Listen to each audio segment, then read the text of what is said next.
Madam ನಮಸ್ತೆ. ನಮಸ್ತೆ. ನಿಮ್ಮ ಹೆಸರು? ವಿಶಾಲಾಕ್ಷಿ. ವಿಶಾಲಾಕ್ಷಿ ಅಮ್ಮವ್ರೆ, ಕನ್ನಡದ ಬಗ್ಗೆ 3 ಪ್ರಶ್ನೆ ಕೇಳ್ತೀವಿ. ನೀವು ಸರಿಯಾದ ಉತ್ತರ ಕೊಟ್ರೆ ಕರ್ಕೊಂಡೋಗಿ ಬಿಡೋಂಥ ಪ್ರಯತ್ನ ಮಾಡ್ತೀವಿ. ಕೇಳೋಣ? ಕರ್ನಾಟಕವನ್ನು ಮೊದಲು ಏನಂತ ಕರೀತಾ ಇದ್ರು? ಎಷ್ಟನೇ ಇಸ್ವಿಯಿಂದ ಕರ್ನಾಟಕ ಅಂತ ಆಯ್ತು?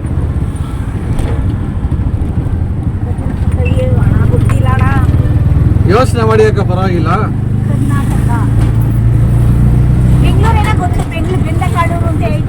ಹೌದೌದು, ಅದು ಸರಿ. ಬೆಂಗಳೂರ್ನ ಬೆಂದಕಾಳು ಅಂತ ಕರಿತಾ ಇದ್ರು, ಅದು ಸರಿಯಾದ ಉತ್ತರ. ಕರ್ನಾಟಕನ ಮೊದಲು ಏನಂತ ಕರಿತಾ ಇದ್ರು?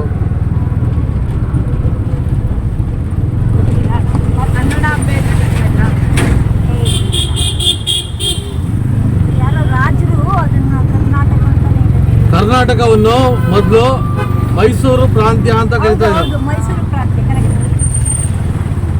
1973ರಲ್ಲಿ ಕರ್ನಾಟಕ ಅಂತ ಮಾಡಿದ್ರು. ಮೊದಲು ಕರ್ನಾಟಕನ ಕರುನಾಡು ಅಂತ ಕರಿತಾ ಇದ್ರು.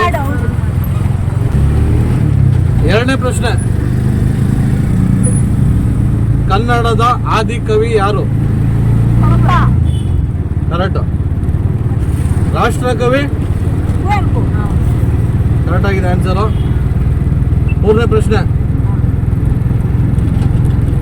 ಕನ್ನಡದ ವರ್ಣಮಾಲೆಯಲ್ಲಿ ಎಷ್ಟು ಅಕ್ಷರಗಳಿದಾವೆ?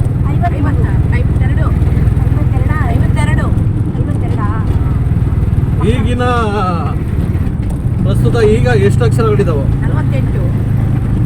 ಯಾವ್ಯಾವ ಅಕ್ಷರ ತೆಗೆದಿದ್ದಾರೆ?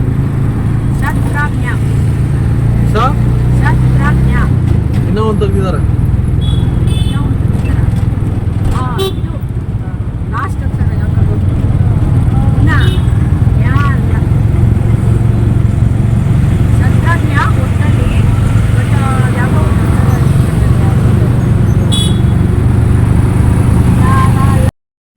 ಪ್ರಸ್ತುತ ಇವಾಗ ಎಷ್ಟು ಅಕ್ಷರ ಇದೆ ಅಂತ ಕಮೆಂಟ್ ಮೂಲಕ ತಿಳಿಸಿ ಸ್ನೇಹಿತರೆ.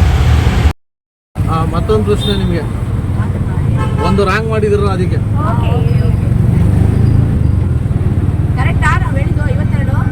52 ಮೊದಲಿತ್ತು. ಕಮೆಂಟ್ ಮೂಲಕ ತಿಳಿಸ್ಲೇಬೇಕು ಸ್ನೇಹಿತರೆ.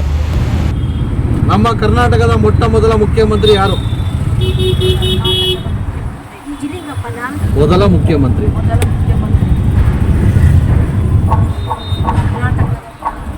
ಕರ್ನಾಟಕದ ಮೊದಲ ಮುಖ್ಯಮಂತ್ರಿ ಯಾರು?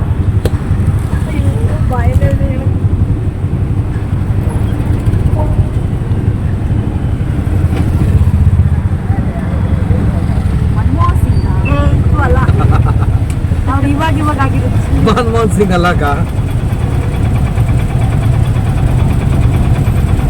ಗೊತ್ತಿಲ್ವಾ? KC ರೆಡ್ಡಿ ಅಂತ. ವಿಧಾನಸೌಧ ಕಟ್ಟಿಸ್ತವ್ರು ಯಾರು ಗೊತ್ತಾ? ಹೋಗ್ಲಿ, ಮಿಸ್ ಮಾಡ್ತಿದ್ದೀರಾ ಗೊತ್ತಾ? ಇವತ್ತು ತಲೆ ಹುಳ ಬಿಟ್ಕೊತಾ ಇದ್ದೀನಿ ನಾನು. ಗೊತ್ತಿರೋದು ಹೇಳಕ್ ಕೊಡ್ತಾ ಇಲ್ಲಪ್ಪ. ಹನುಮಂತಯ್ಯ, ಕೆಂಗಲ್ ಹನುಮಂತರಾಯರು. ಅದಕ್ಕೆ ಕನ್ನಡನ ಓದ್ತೀವಿ, ಸ್ವಲ್ಪ ಜ್ಞಾಪಕ ಇಟ್ಕೊಳ್ಳಿ, ಓದಿ. ಮಕ್ಕಳೆಲ್ಲ ದೊಡ್ಡವರಾಗೋದ್ರಣ. ಮಕ್ಕಳಿಗೆ ಮಗ ಇಂಜಿನಿಯರ್, ಎಲ್ಲ ಟ್ಯೂಬ್ಲೈಟ್ ಸಂಸಾರ ಕೈಡಾಗ್ಬಿಟ್ಟು ಎಲ್ಲ ಅದ್ರಲ್ಲೇ ಚಿಂತಿದ್ರಾನ ನಮ್ದು. ಇವಾಗೆಲ್ಲ ಆಟೋ ರಿಕ್ಷಾ ರೈಟ್ ಎಲ್ಲ ಪ್ರೈಸ್ ಎಲ್ಲ ಜಾಸ್ತಿ ಮಾಡಿದಾರಲ್ಲಕ್ಕ, ಅದ್ರ ಬಗ್ಗೆ ನಿಮ್ಮ ಅಭಿಪ್ರಾಯ ಏನು? ಅಭಿಪ್ರಾಯ ಅಂದ್ರೆ ಎಲ್ಲಾನು GST ಅವೆಲ್ಲ ಬಂದು ರೈಟ್ ಎಲ್ಲ ಜಾಸ್ತಿ ಆಗಿದೆ ಅಣ್ಣ. ಎಲ್ಲಾನು IT/BT ಅವ್ರಿಗೆ ಜಾಸ್ತಿ ಮಾಡಿಬಿಟ್ರೆ ಈ ಮಿಡಲ್ ಕ್ಲಾಸ್ ಗಾರ್ಮೆಂಟ್ಸು, ಆಟೋ ಓಡಿಸೋರು, ದಿನಗೂಲಿ ಅವ್ರಿಗೆಲ್ಲ ಸ್ವಲ್ಪ ಜಾಸ್ತಿ ಮಾಡ್ಬೇಕು. ನನ್ನ ಪ್ರಕಾರ ಹೇಳ್ಬೇಕು ಅಂದ್ರೆ ಸೋಂಬೇರಿಯ ಬಡತನಕ್ಕೆ ಕಾರಣ ದುಡಿಮೆಯ ಶ್ರೀಮಂತಿಕೆ ಅಂತ ಈ ಕಿವಿ ಮಾತು ಹೇಳ್ತಾ ಈ ವಿಡಿಯೋ ಮುಗಿಸ್ತಾ ಸ್ನೇಹಿತರೆ. ಜೈ ಹಿಂದ್, ಜೈ ಕರ್ನಾಟಕ ಮಾತಾ.